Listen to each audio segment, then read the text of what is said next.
The Peugeot Sport Club annual rally is much more than just a place to show off your polished Peugeot. Here at this year's venue, the Motor Industry Research Association at Nuneaton, the test track was yours to enjoy, with no pesky speed limits or pedestrians to watch out for. And if speed wasn't your thing, noise maybe was. My name's Mark Emmett. This is my car, Peugeot 306 XSI, which I bought from New. I was into the cars ever since I was sort of a lot younger, so with this one I decided to put a hi-fi install into it. One thing led to another. Before I knew it, I'd spent £7,500 on equipment. A year of my life pulling my car apart, installing a hi-fi, which went on to win Live 95 Novice Free. I don't like leaving it parked up anywhere. If I park it in a car park, I'll park it in a distant corner so no one opens doors on it, or park it where I can see it. It don't come out as often as it should do. It's a nice car and it don't get the use it should. On the rear shelf there's a Peugeot toolbox, which a lot of people think is a Peugeot part. That is again part of the hi-fi, which is like custom built by myself in order to sort of generate some points for the competitiveness of sound off.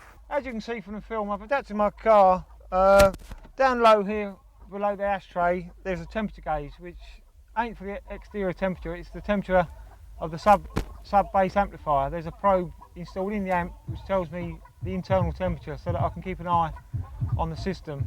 Also on the steering wheel I've put some micro switches under the steering wheel so I can change volume, track, switch from compact disc to radio. But it wasn't just the power of the amplifiers that was pumping out this weekend, but also elbow power. It was show and shine time. Today, both myself and Glenn Campbell will be judging the show and shine and the concourse. In the show and shine, what we'll be looking for is everyday cars that are used to and from work, normal commuting, which are maintained meticulously by the owners.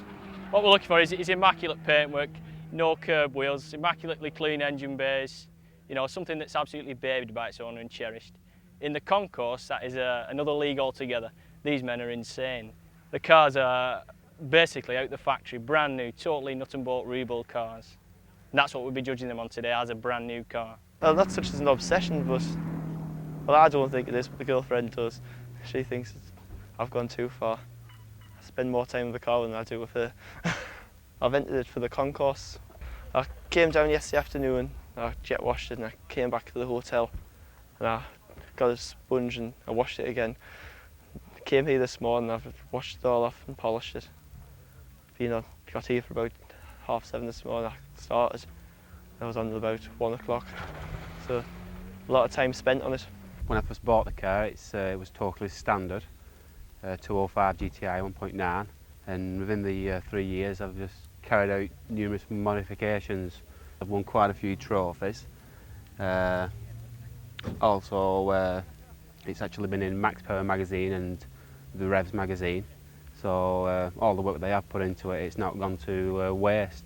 A lot of my friends do actually take part in these competitions, as well as in RS shows or whatever club there is. So generally all my friends are into the same kind of business. So you don't get any of this, you're crazy for doing this, or you're mad for doing this, because generally all my friends' cars are to the same standard. So they're pretty easy to live with.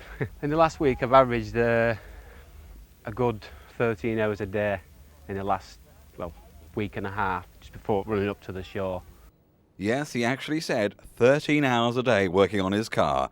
That's obsession with a capital O. And I don't know, it's just a bit of an obsession really. I really can't put my finger on it. Sometimes my son's here, he's showing his car at the bottom, my daughter's helping out. It's just a bit like a family, it's like a family thing, and I don't know the reason why. I must be a fairly sad individual. Sadness was the emotion furthest from people's minds when they were zooming round the Myra track here at Nuneaton, pretending they were a touring car champ.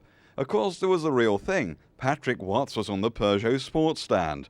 His car may have started life as a standard 406, but now it was miles away from the average repmobile. Well, apart from the colour, they basically rip all the interior out. They replace the standard road tyres with racing tyres and much modify the engine. As well as that, we then go further and make the car less of a compromise and make the suspension very hard. Basically, it's a Formula One car underneath, and but it still looks like a Peugeot 406 and has a lot of the attributes of a 406, like the multi-link rear suspension, which is a great bonus to us over the old 405 we had last year. Even the engine, it has to be in the same position, but they move it back a foot and down about 6 inches to get the weight distribution better, which doesn't aid servicing, for instance, because you can't actually see the exhaust system inside the engine. It's a massive job to change anything inside because it's a no compromise race car. The wheels and tyres, they're as big as you're allowed to go. They're 19-inch diameter, 9 inches wide. The brakes diameter is the same as most people's road car, 14-inch diameter brakes. But you need that because you're slowing down nearly 1 tonne of car from getting on for maybe 155 miles an hour down to 40 miles an hour, say at Thruxton. And you're constantly on and off the brakes. You need massive great brakes. And altogether, I wouldn't want to drive it on the road. Give me my 406 V6 any day.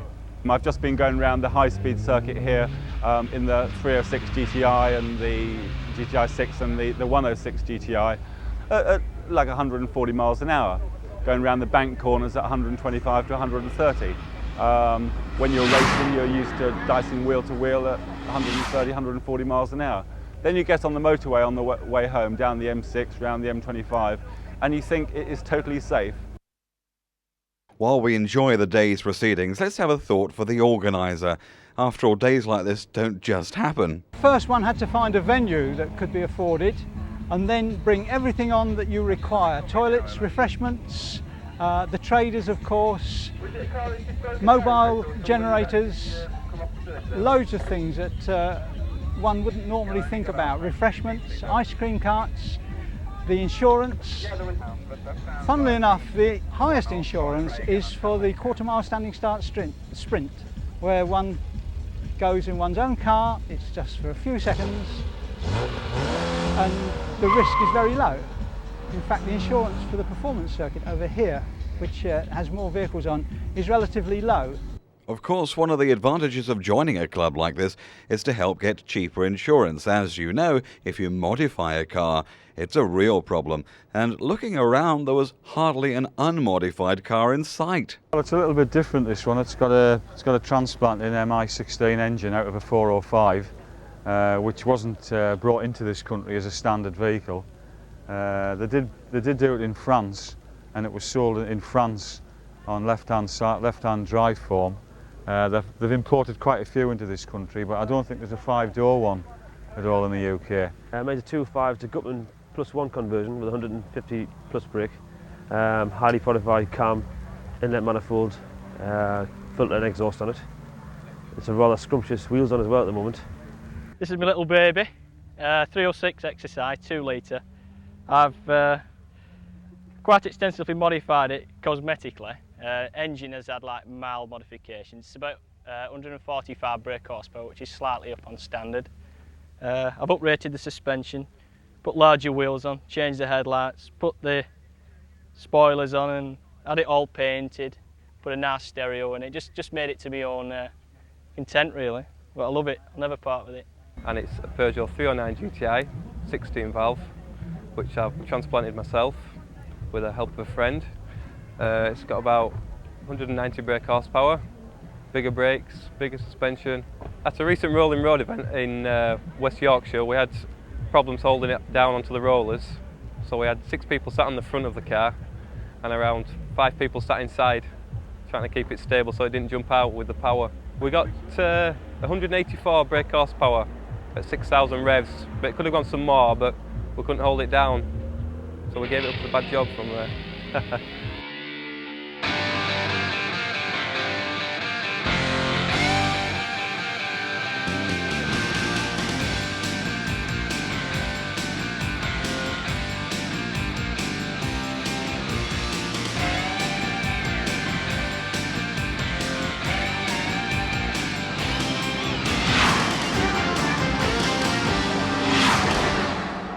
As the polishing, admiring, bragging and thrashing continued into the afternoon, One couldn't help wondering what was the single element that bonded these people together.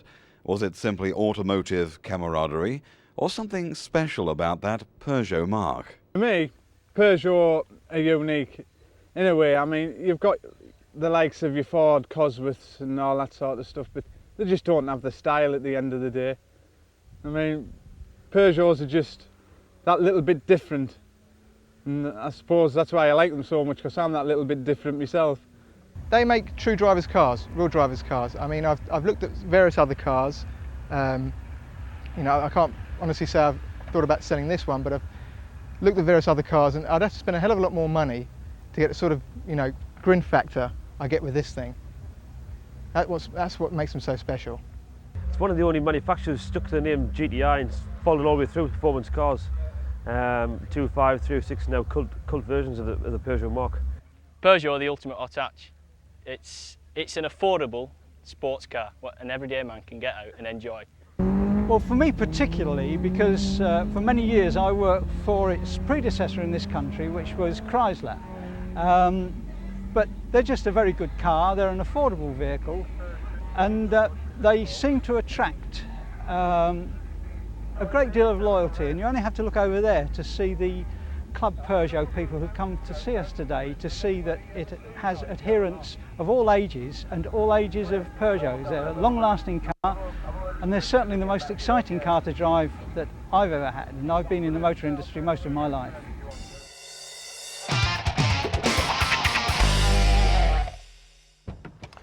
I'm not one to boast or to gloat, but this to me would appear to be the very definition of a pretty good day. We're in Paris, there's the Arc de Triomphe behind us, just to prove it, and the car we have to play in is the new Venturi Atlantique. New because here, its mid-mounted engine, 3-litre V6, has been replaced.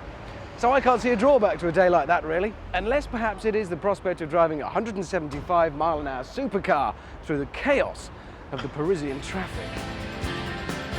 Zut alors, get out of my way, you see French driver. Of course, the main difference is just behind my head, about 10 inches behind my head.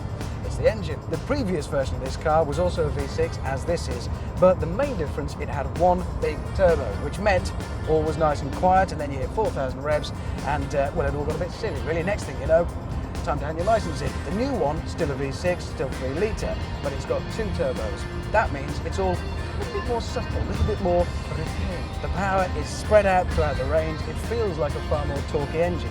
And in character, what it leads to is a far more usable piece of kit.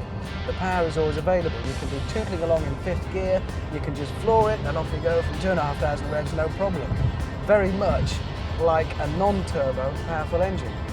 This is the only French supercar there is. But think of supercar territory, taut, mean, stripped out, bare racer. It ain't. We've got electric windows, we've got electric mirrors, we've got air conditioning, we've got comfortable, sumptuous leather upholstery. Spartan, it certainly isn't. It's more like an executive cruiser in here. Don't ever let BMW tell you that their M3 is the only usable supercar, because this is a city car. Okay, there aren't an extra set of seats in the back for the kids. You have to take the kids. The cabin is actually pretty spacious. There's more than enough room for 6-footers, and it is not claustrophobic. Okay, right now we're stuck in the city, but on the way to Paris, we explored the car's real supercar potential, and there's plenty of it. Mid-engine, so it's balanced perfectly front and rear, excellent fast steering with loads of feedback. It really can do the job on the open road. This is a supercar, there's no denying it, and this, Paris. Not really supercar territory. In fact, there's only one other supercar that I can ever imagine being prepared to take into Paris, and that's the Honda NSX. But unlike the Honda NSX, which to me will always look like a Japanese interpretation of the supercar, this, made in Europe, made in France, has a little bit of European flair, a bit of charm, a little bit of city chic. Unlike this person, who has no style. French.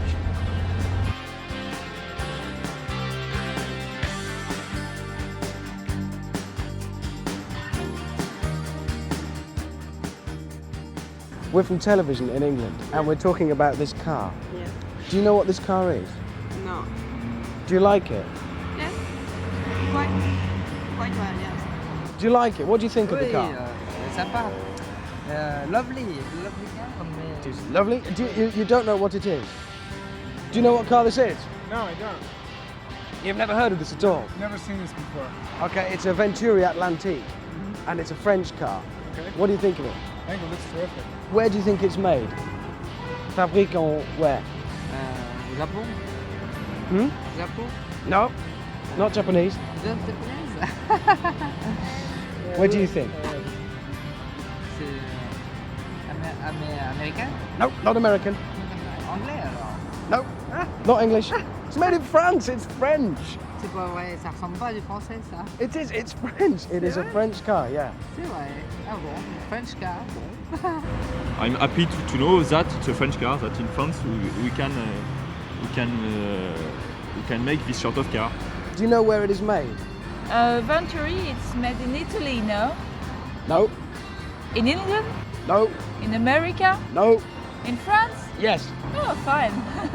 So is it better than a Ferrari? I know. Ferrari is the best. You'd rather have a Ferrari? It's not French, this is French. Yes, but I think Ferrari, it's mythic. Okay. Ferrari is the best car.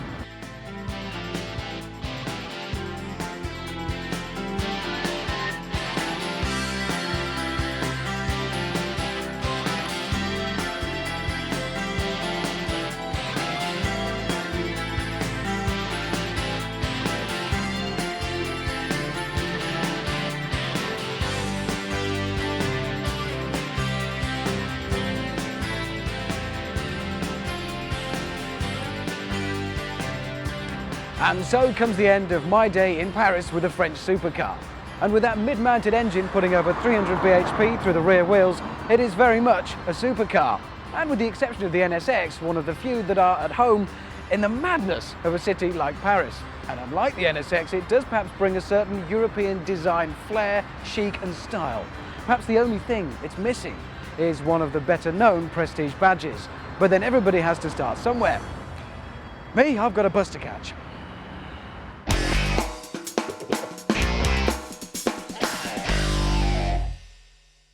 Brake horsepower. Now you can forget those other well-known three little words, because those are the only three words that anybody who's mad about cars longs to hear. The more brake horsepower the car has, the more excited we get. And, as is generally the way, the more money we have to fork out to get behind the wheel. But could you actually put a price on, say, 34 brake horsepower? You can't.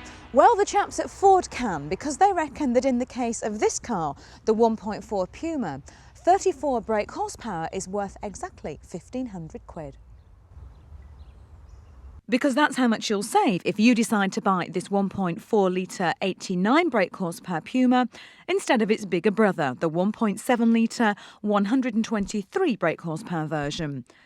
Sit back and admire the curves, the lines, those cat's eyes staring out from you at the front. Even the alloy wheels are the same. Everything we love about the Puma. But all for the very affordable price tag of £13,225. And inside, well, you get an identical interior. The lovely curves are there, the aluminium trim, that gorgeous steel gear knob and the sporty white dials. Plus, just like the 1.7, there is an amazing amount of room for such a cute little coupe. And the savings don't stop at the price. Because you've opted for the 1.4 16-valve VTEC, you'll only have to fork out for Group 9 insurance, which is 3 groups lower than the 1.7. That's another few quid in the bank. So, this is the car to keep your bank manager happy. But what about the racing driver in you? Can it live up to those expectations? Big Brother Puma won hearts everywhere because of its superb agility. The 1.7 litre engine is torquey and eager. In short, it's a joy to drive. And here's the good bit about Baby Brother. It isn't that far away from the 1.7 in terms of performance as you might think. This 1.4 engine that also features in some of the sportier Fiestas does feel quite punchy. It'll get you from 0 to 60 in 10.8 seconds and has a top speed of 112 miles per hour. It's not amazing performance, but when you're driving this car around town, it really is a good little ride. In fact, the only time you really notice the difference is when you get out onto the motorway. It's then that you start to miss the extra thrill you get in the 1.7. You really need to have to work this engine to get the most out of it. But when you get onto a twisty, turny stretch of road, baby Puma is just as much fun as Big Brother. It really does feel fantastic. It corners superbly. I've got to say that I think it's one of the best handling front-wheel drive cars there is. It's amazing. All that's missing is the anti-lock brakes, standard on the 1.7, but an extra £390 on this version. In fact, apart from electric front windows and a passenger airbag, the shopping list is empty. But don't let the lack of toys put you off if you're wavering over your decision in the local Ford dealer.